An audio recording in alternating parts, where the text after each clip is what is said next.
How's it going, guys? It's Nathan from Nathan's DIY Garage, and today I'm going to show you a couple things. I'm going to show you what's going on with the E53 X5. I'm going to show you what happened to my AT&T Everse modem.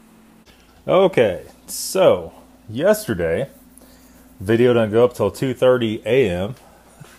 because this guy here decided to blow up, and I came into the house and it smelled kind of like burnt wires. Not real strong, just a little bit. And it seemed like it kept getting worse and worse and worse and worse. Well, what had happened, and this modem, this is AT&T Everse. So this modem, it was starting to do this crap to where you had to unplug it all the time, plug it back in. It would keep kicking everything off. You could still see it, but the internet wasn't working. So that started about 3 weeks ago. Once or twice or 3 times a day, I'd have to actually unplug it and plug it back in, and everything would be great. So what's happened now, this is the battery backup, which I didn't even realize they even had that on there. This thing actually burned up. So it was so hot, it was actually making the cords soft and real pliable. You can see it's kind of loose. And a battery backup for these don't really have to have that. I don't know why AT&T put that on there. Called some other friends that have Everse. They don't have that. I'm not exactly sure what the deal is. But what they've done, they made the cord into it. So you can't just plug this right into the wall. There is no cord. The cord is actually just made into the back of the battery backup. So it's kind of a shitty deal overall. What I did, I matched this up to a power supply I had here. I think it's for a vacuum. It was a Shark vacuum or what it was exactly. Found a 12 volt, had the positive negative on the same deal. Everything is same. Plugged it. Let me recap on this. I had a new modem already here. So I plugged the new modem into the wall. Everything worked great. Didn't have to set it up. Flipped it over here. Got the yellow Wi-Fi passcode off of it. Put it in my phone, laptop, iPad, everything else. Everything works great. So I happened to get lucky. Last time AT&T was here, I think we had lightning strike or something. It was about 2 years ago. And he left a brand new modem here. He forgot and left it here. So I ended up calling him up. I got the guy's cell phone number. I said, hey, you left this here. You want to come back and get it? He said, no, leave it here for a backup. So I think what we're going to do now, since I'm using my backup, I'm going to try to get another one. Well, I'm trying to prevent, if we have a lightning strike, something happens, it burns up again, I'm not down. You know, this happened yesterday, which was Sunday. So you might be out for a few days or a week. So I need to try to get me a backup. If any of you guys have any advice on that to maybe get an upgraded modem, let me know.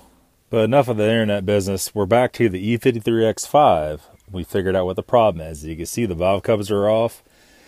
The upper front timing chain covers are off. So what had happened is it was throwing code for bank 2, which you guys pointed out is the driver's side, not the passenger side like every other car. So it has the little cog wheel here that reads out the sensor. Well, when I did the timing video on this, I actually went through, torqued all the bolts, all the nuts on the cams, everything was great. So what's happened right now is that this guy here, I don't know if you can see it or not, I got one hand holding the hood up, these hood shocks don't stay up. The little cog wheel is actually loose. And I thought that the nut was loose, but it's actually the big Torx bit down in the middle of the camshaft that's loose. So it's just kind of odd because it still ran. And I noticed whenever I went over and turned it with a bolt on the crank pulley that the cams on the driver's side were not turning with the rest of the engine. Now, that was after I took the cover off, and I did mess with the bolt a little bit. I turned it out a little bit, so it might have slipped in. Nevertheless, I don't think we have any bent valves, but we very easily could have. So what we're going to do now, we're going to have to retime it and then put the front covers back on, the valve covers back on.